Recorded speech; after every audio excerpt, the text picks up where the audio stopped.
جهان نشان داد، سیاست جهانی نشان داد که هیچ نفر، هیچ کشور، هیچ گروه را بدون قوه، بدون اینکه قوه سیاسی و نظامی مستحکم نداشته باشد قبول ندارد.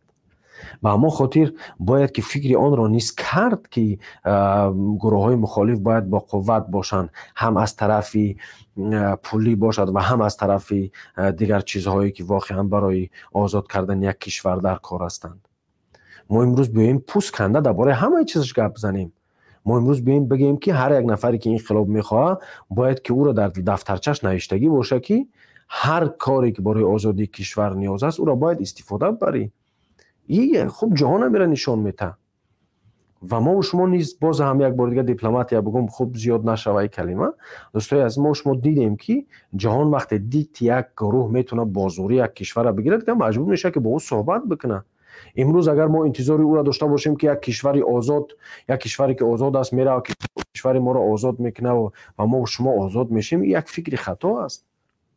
هر یک مردم خودش آزاد میکنه.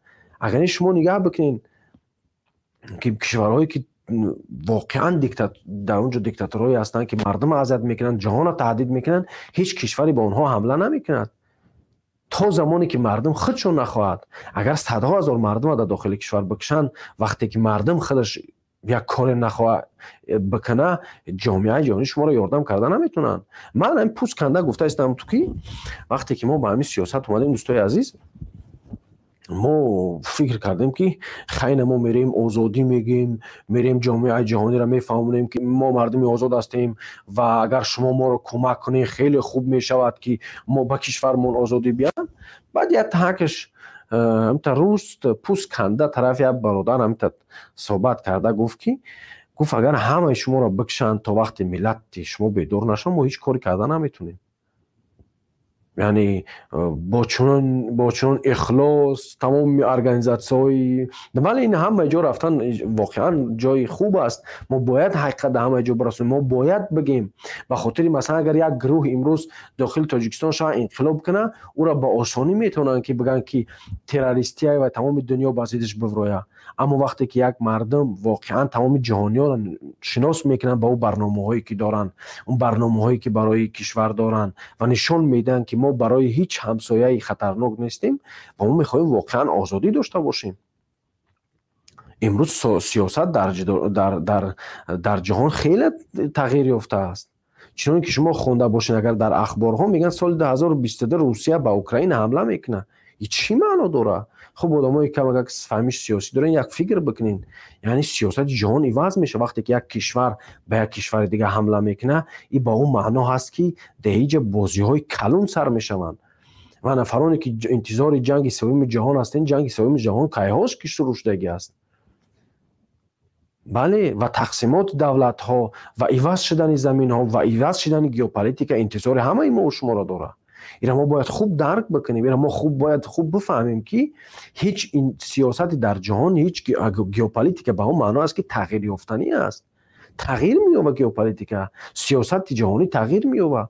امروز شما نگاه بکنین که مثلا امریکا با این قدر ضرری که در افغانستان شد مجبور شد که از افغانستان فرار بکنه و اروپا که این قدر سرمایه گذاری شد مجبور شد که تمام چه شبمون فرار بکنه. این چی معنی داره؟ این همون گپایی که من همیشه دوستای عزیز برای شما میگم، نفرایی که سیاست هم میفهمید با اون معنا است دوستای عزیز که وقتی که ما و شما خوب نگاه میکنیم در هر یک عصر، وقتی که مثلا سال 1910 او طرف شید یا که سال 1900 کمک او طرف رفت، بعد دیگه سر شدن جنگانی، خب جنگ یکم جهانی گذشت، بعد جنگ دوم جهانی.